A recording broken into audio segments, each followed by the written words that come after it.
All right. So I need to precurse this information that is being told to you. You can fact check it all you want, but I will tell you things that I know. So does somebody have a dollar bill or $5? Do you have it on you? So we can just take a quick look at it. I'm not taking it. Let me see all your fives. All right. $1 bill. Okay, we've all seen this. Agree. Agreed. So my friends, if you look at any money, you'll realize on the very top it says Federal Reserve Note. Okay? Federal Reserve Note. Thank you for letting me borrow that. So let me explain to you what the Federal Reserve is, and this is going to play into everything that works with credit cards. So a Federal Reserve note basically means you have a piece of paper that is a promissory piece of paper that says that piece of paper is backed by somebody, something.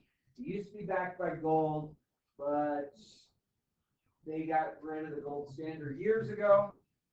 So the Federal Reserve, okay, the Federal Reserve was at one point known as the Federal Bank, which before that was known as the World Bank. Okay? This is the king of banks. It is the bank of all banks. Okay? So when I say the bank of all banks, it's not a bank you and I could go to and directly borrow money from or use to save money at.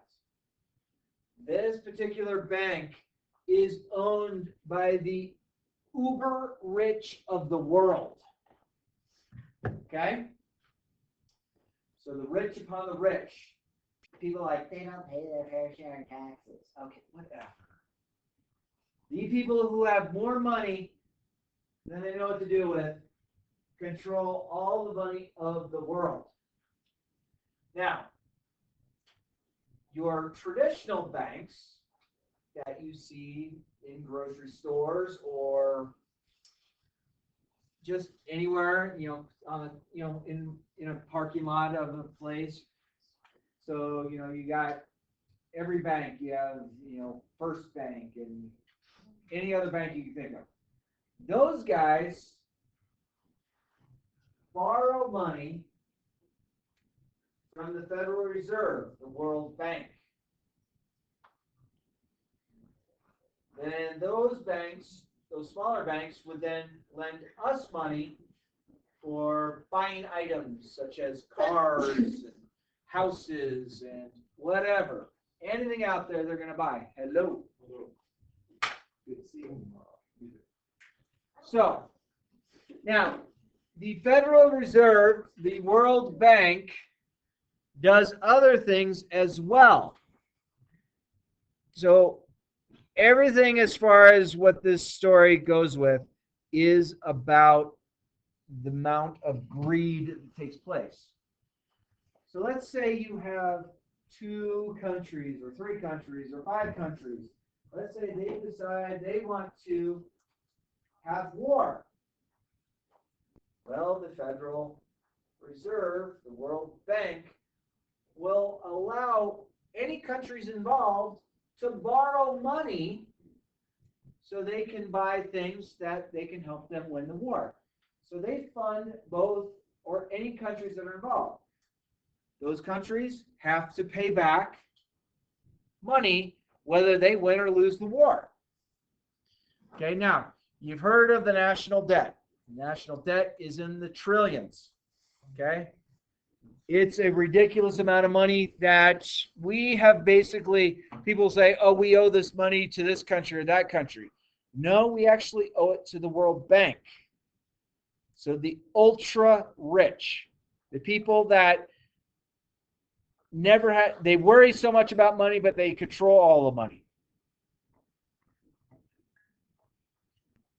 Now, if the Federal Reserve is loaning money to countries, if this bank is loaning money to your bank and you use your bank to borrow money, when you pay back what you owe to your bank, the Federal Reserve gets paid back their money, which isn't accrued as far as interest. Okay, so this will start making more sense when I get to this. All right, so let's take a look. Let's take a look at a couple of side-by-side comparisons.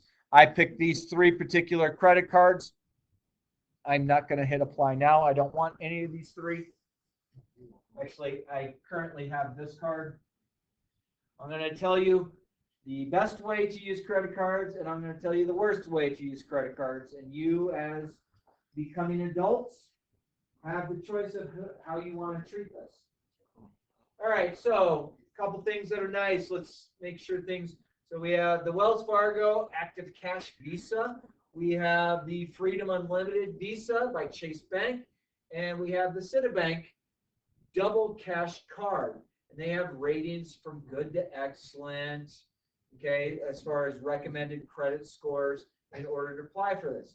So a few things that are kind of catch people's eye, because people borrow money from one credit card and then they get another credit card, and you can transfer what you owe one credit card to another credit card, and that money you transferred, you now have to pay 0% back on it as long as it's paid back in a timely manner. Okay, what's a timely manner? Don't know yet. Okay, so that's kind of nice. Sometimes that helps you with a credit card. If you're like, oh my gosh, you put $12,000 on a credit card, I'm going to open this other credit card, which will allow me to pay that $12,000 to another credit card. And that other credit card says, okay, you have this $12,000 you transfer. We'll take care of that. You still owe us that money. But here is the gotcha. So you go get yourself a credit card, you're going to go out and buy some clothing. Because we all like clothing. We all want some shoes, right? So now how the credit card works with that 0% transferred amount is you have to pay what you just put on the credit card first before the credit card allows you to start paying back what you had borrowed from them. So they're holding it over your head going, you owe us $12,000, we're going to charge you 0%. Oh, you just went out on a shopping spending spree and spent $2,000. So the $12,000 you owe us, now you owe us another $2,000, so you owe us now $14,000. You have to pay back that first $2,000 first before you can start paying back the other. And this is where people start getting into big trouble. Okay? Now, a few other things that come along with these credit cards. Let's just kind of get down to some of the fine print. Oh, annual fees, $0. Yeah. This is the worst one you use? This is just trying to give you the knowledge of how it works. All right. Hey, we have these bonus things. Oh, we like this. But the more I use my credit card, the more my credit card is going to pay back to me. So this particular one says earn a $200 cash reward bonus after spending $500 in purchases in the first 3 months. Meaning they want you to spend money, and they're going to give you money for spending their money. So your credit card is basically like you taking a loan, and look, they're going to give you $200 cash towards after spending $500 in purchases for the first 3 months. So they're saying, take our card. You transferred money. Take your card. Use it. You spend $500 in purchases in the first 3 months. We're going to send you $200. Oh, this sounds good. Then you have this particular credit card.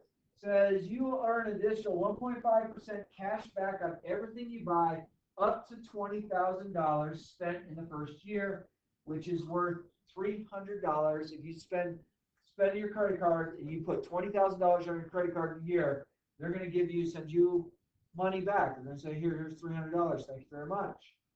Means you still owe them that $20,000, but they're going to send you a little bit back saying, hey, good job. You're in debt. This guy, you're going to earn $200 cash back after you spend $1,500 in purchases in the first 6 months of opening an account. This bonus will be fulfilled as 20,000 thank you points, which can be redeemed for $200 cash back. Wow, they're paying me to use their credit card. Yeah, but you're taking money from the uber rich, the World Bank people, to borrow. See, the rich of the rich of the rich, they have no debt. They love us to have debt. If we have debt, they own us.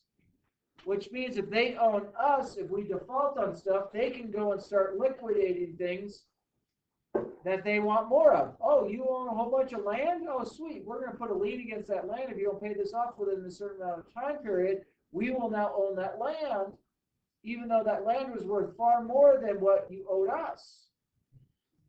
Ooh. A little scary, these people. All right, reward bonuses. Let's see. Rewards rate. Earn unlimited 2% cash rewards on purchases. So every time you use a credit card, you're earning 2%. So if you spend $100, you bought something for $100, they're going to give you $2 back. Reward. The middle one says enjoy 5% cash back on travel purchase through travel or through Chase Travel. Okay.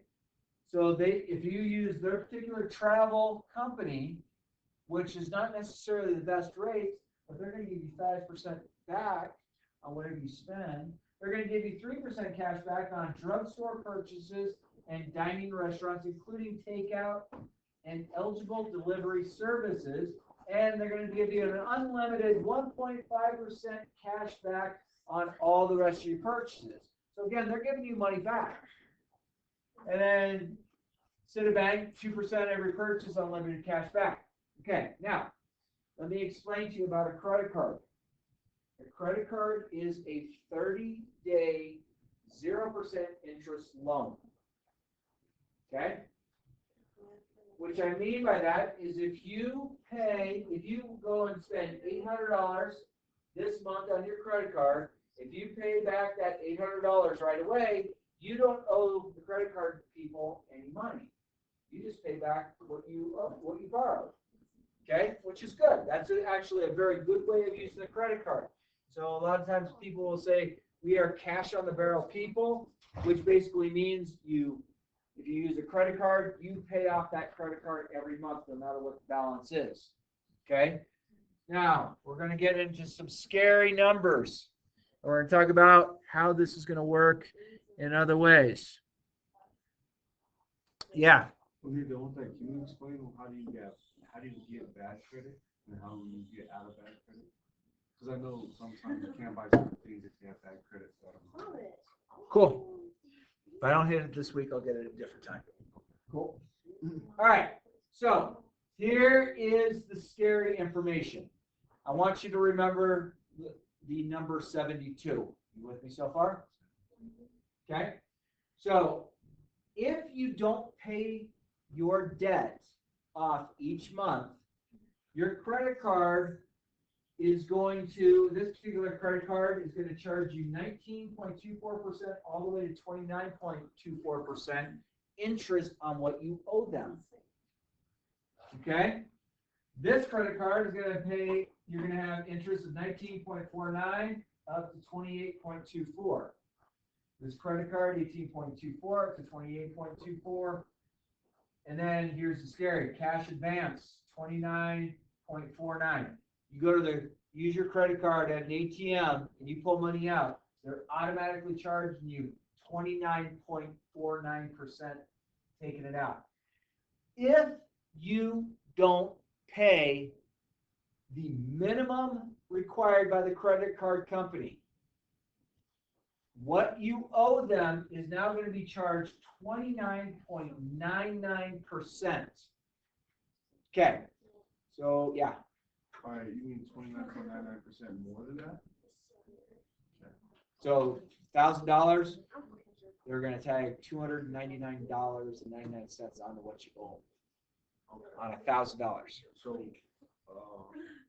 that's on an annual basis, right? Yeah, but it's compounded daily. Actually, yeah, so it will hurt you. Now, That 29.9%, my friends, becomes the default of everything you owe them, and it will not drop back down in that percent back down to your 18.24 unless you go and petition them to do it. They don't have to do it. You could all of a sudden go saying, oh, I only had an 18.24%, but I missed a payment. Now everything is at 29.99. So you remember that rule I told you is 72, right? All right. Here we go. This is going to scare you. 72 on a calculator right there. Gustavo. ¿Qué pasa? Who is? Xander? Xander's not here, is he? He's not here. Sorry. All right. So that's 72. We still remember that? Did we say if you miss a payment, it's 29.99%?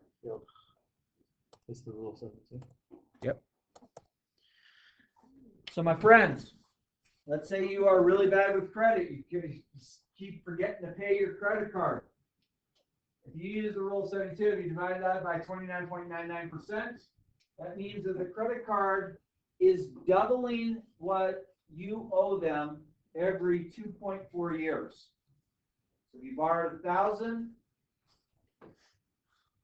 you're paying back 2,000 for the 1,000 you borrowed in 2.4 years. That's a little scary. All right. That's a lot of money. So let's get to a couple of things. All right. Where's the one?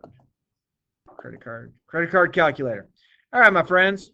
We are going to, Marley, you are going to go on a shopping spree. Oh, yes. How much are you going to give? Okay, well, I want to know how much would you like to spend? Maybe 1,000. Just $1,000? Well, I'm going to be generous for your month. Oh, wait, this isn't free. Oh. Maybe just 1,000. Yeah. So, Marley, Oh, wait, okay, okay. you Can I met, go up more? sure. Okay, 5,000. Ooh, Marley went out and spent $5,000 on your credit card. And we're going to say that you have, you're going to pay your interest rate on that money because you don't have that $5,000 at the end of the month to pay back. So you're like, you know what? I'm just going to pay it back over a certain amount of time. So I can still spend $5,000 if I don't have it on my credit card? Yeah, that's what they like you to do. All right, you ready for this? So, Marley, if you are going to pay off this $5,000, how much time would you like me to give you? At my rate? Yeah. At my working rate? Yeah. Maybe like 2 months. It won't take me that long. You can get it done in 2 months I work a lot. to drop 5,000, but with your current spending habits, you really think you should do that? Yeah. I mean, because that 5,000 is not your normal thing. No, it is. You know, Marley, I'm going to say, well, let me ask you this. I want you to pay a certain amount. Oh, Okay. I can do that. So I want you to pay $200 a month Okay. to pay that off, okay? Because this is the big trap. This is the big trap of a credit card. So Marley, you went and got the cutest outfits on earth. You had to have them. Yeah. You spent $5,000 on your credit card. Okay. Your credit card is earning 24.56%. And you think the credit card is your best friend because they're like, oh, this is cool. They're going to let me pay $200 a month back. This is great. But how do you get the money? It's probably a dumb question, but just how do you like get the money on your credit card? Like, what if I had 5,000 on my credit card? Like, is that pot? Like, is that like? Oh, do you want the cash money to you? I'm just saying. Like, I don't know. I don't understand. So, well, this is what I'm trying to explain. So, what's your favorite clothing store to go to? Probably no garage. I don't know. Garage. Garage? I don't know this place, but if I told you, hey, you're gonna go to Garage and spend $5,000, are you gonna get yourself some ridiculous outfits? Yeah. Okay. Ridiculous. Like I mean, adorable. adorable, like the best outfits ever. Okay. So, nice thing is, Marley, I'm gonna tell you, I want you to pay $200 a month until you have paid this off. Okay? Which basically says it's gonna take 3 years to pay off this balance, Really? but they're gonna charge you this much interest. So your $5,000 spending spur at the garage Uh-huh. is actually gonna cost you $7,075.57 once you pay it all Oh, off. dang it. So let's do that. Ooh, they're making money on us. Making money on us. So what's the point of having a credit card? Well, because a lot of people love the ease of it, going, oh, I can pay $200 a month. That's easy.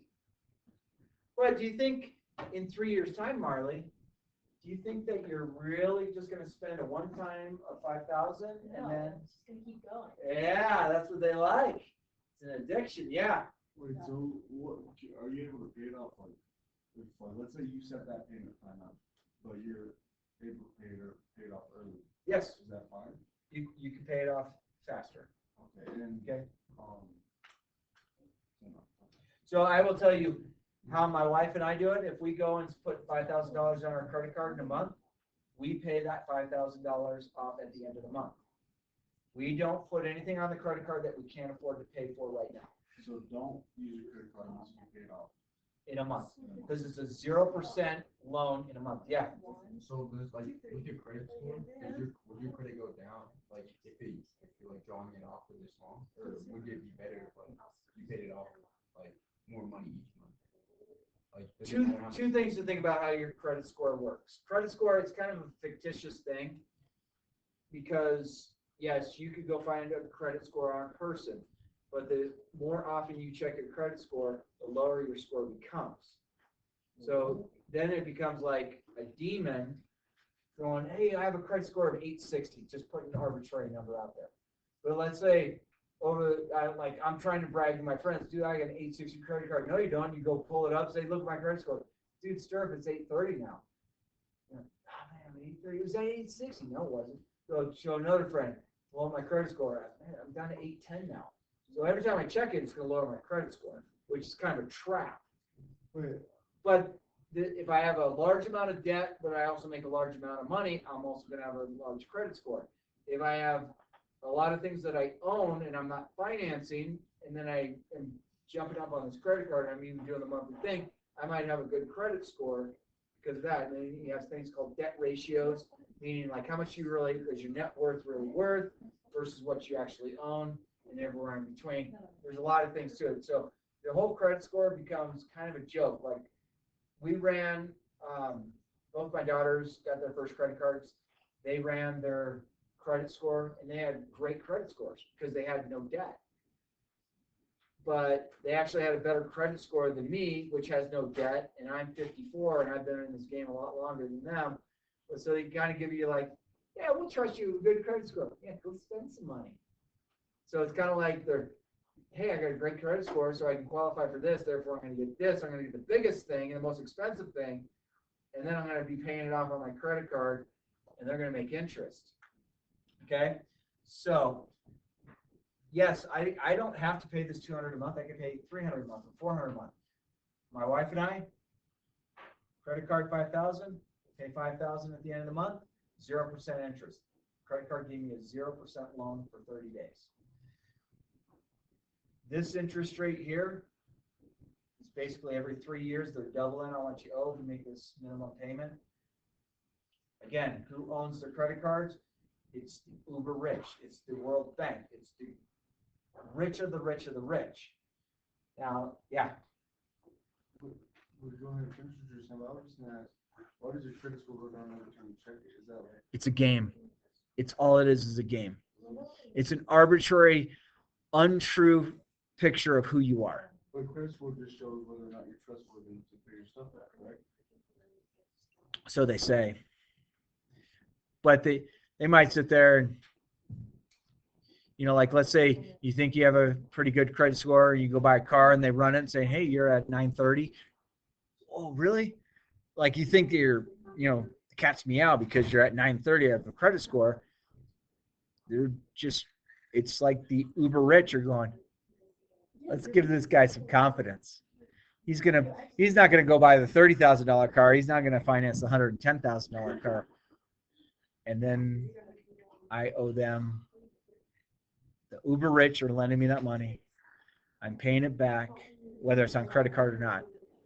So yeah.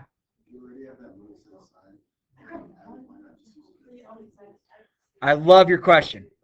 I'm going to answer that question in a few minutes. Remind me of that, because I'm going to tell you how it really works for you if you play the game right. But I'm going to scare you guys. All right. So that's national debt. All right, my friends. As of 2025, this year, Americans, not the world, Americans, owe $1.166 trillion on credit cards alone. Okay? We as Americans owe $1.166 trillion. The people that we're paying back are the ultra wealthy who own the World Bank. They're happy that we owe $1.166 trillion. Watch how bad this is. I said 1.116 trillion, correct? I'm going to go back to my credit card calculator. Ready? 1.166 billion, million, 100,000. There we go. All right. So let's say America decides, you know what? We want to get out of debt. We're no longer using credit cards. We're going to take 10 years to get out of debt. Okay. So what I did is I plugged 1.166 trillion in the credit card calculator. So us Americans would have to pay $26,164,828,703.61 every month for 10 years. So for 120 payments, which means our $1.16 trillion we owed goes to here. Total interest. Okay, million. Almost $2 trillion in interest. Not this, on top of this. So the ultra rich, if we decide, hey, we're going to get our stuff together, we're going to get on this thing, let's get out of debt as a nation, this is your lofty goal, we're going to do it for 10 years.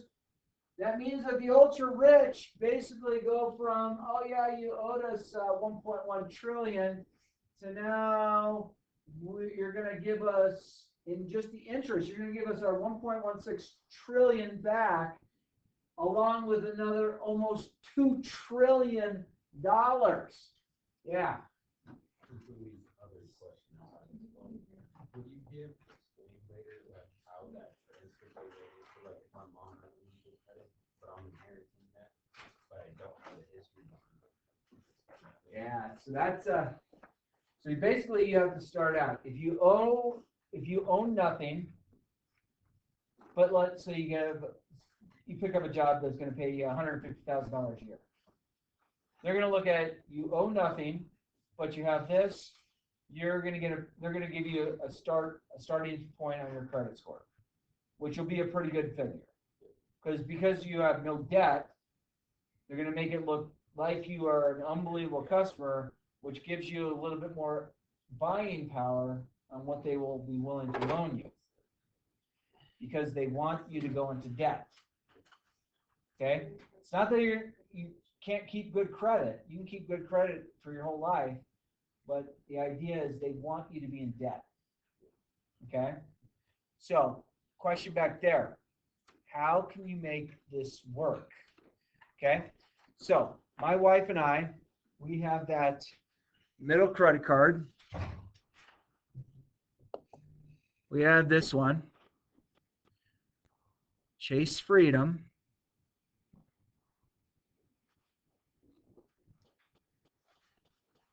Okay. This is a starting number. This is what they started at. It does increase because they want to start raising this money on your cash back because they want to get you to a certain amount where you think, yeah, we're confident you're going to pay that back. No, they want you in debt.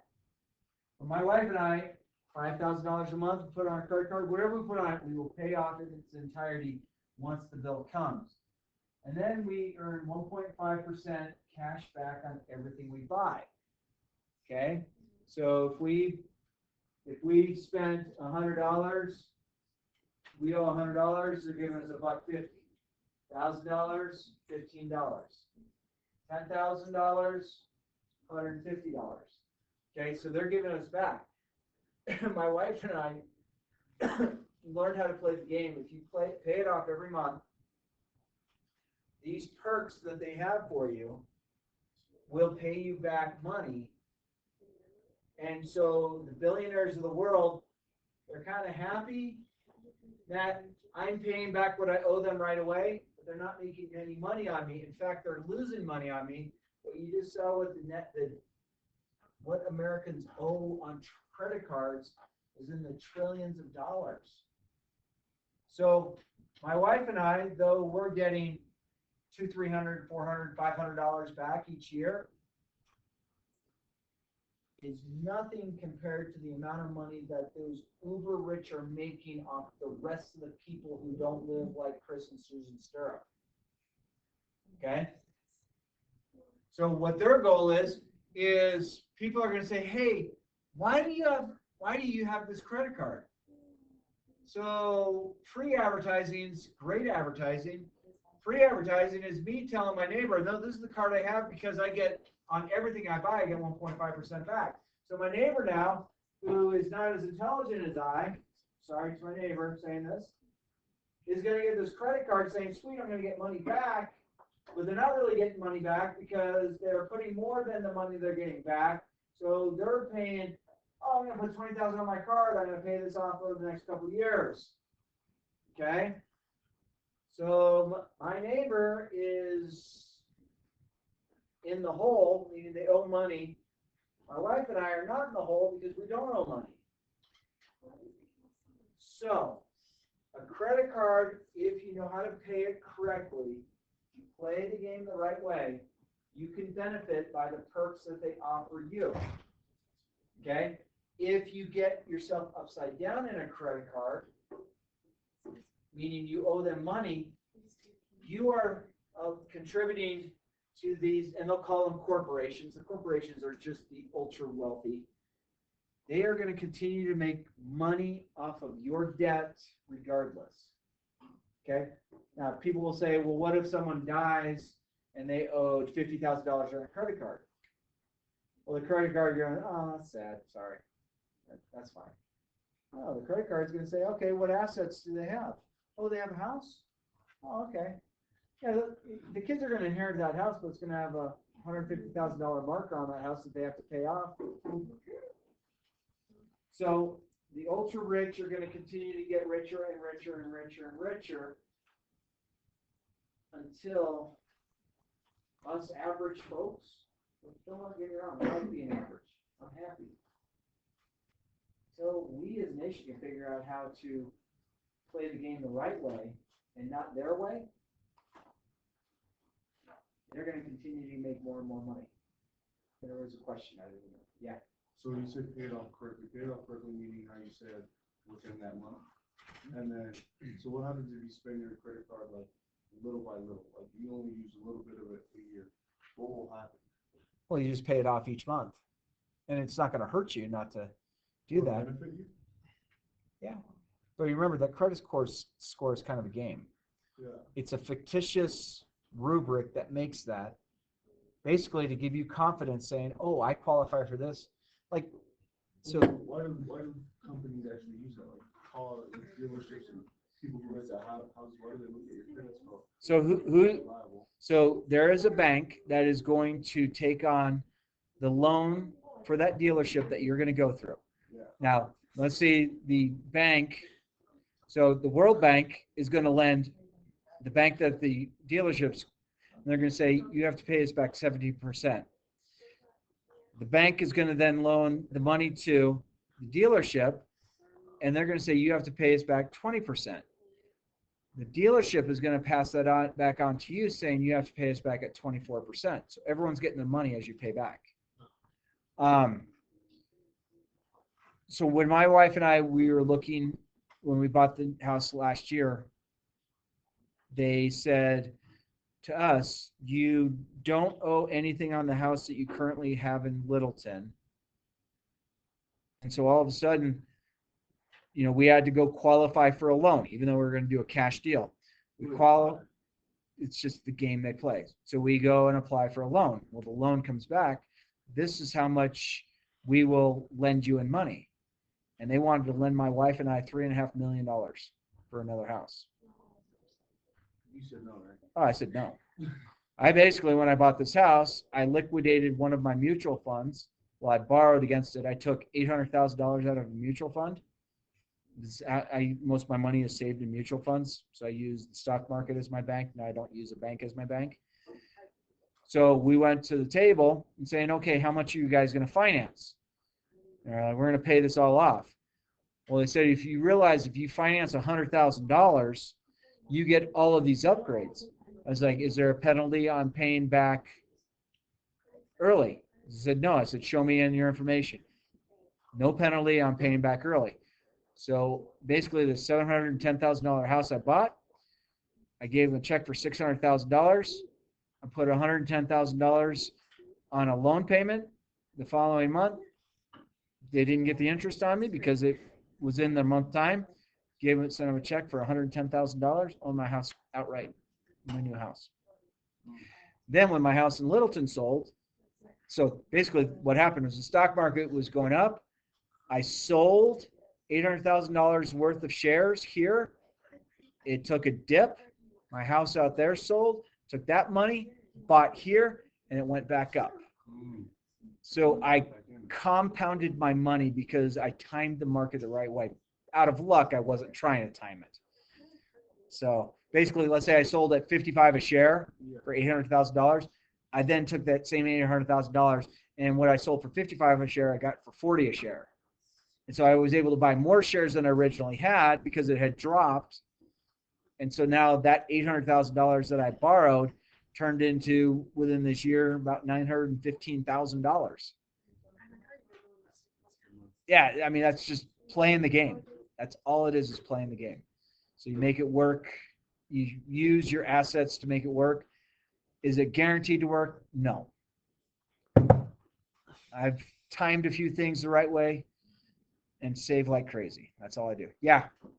Not saying it's easy, but if you have the money set aside and stuff, like get a credit card, I think we're just have this financial advice. That's a great question. Okay. So up until about 10 years ago, the only pathway for we the people to get into the credit card market was to use a financial advisor, which meant you had to use a broker who, if you're going to buy 100 shares of something, they are going to take out a small portion for them. So so you buy 100 shares, it looks like you have 98 or 99.89 shares now. So because we needed them to get to the market. Do you still need them? I don't need them. Like, is it required to have one? No, not now. So, but the nice thing is when you have somebody, you might have somebody who understands finances a little bit better than you, the average person. So they could give you advice on what to do. A lot of times I take their advice and say, okay, well, thank you very much, and just keep doing what I'm doing. So there's plenty of stuff now that you can use in your own way. Some of the places I have, one of the mutual funds that I have a lot of money in, every transaction that I do is 0.02% that they get in their pie. So 0.02% is 0.0002. So if I do $1,000 transaction, they get 20 cents. So that's, but take my 20 cents, your 20 cents, and all the other 10,000 other people's 20 cents every time they do a transaction, it'll add up. So that's kind of what they're hiding behind. So So you kind of just use them as like as another source of knowledge, just in case, and to add on to your knowledge. mhm. That's very interesting.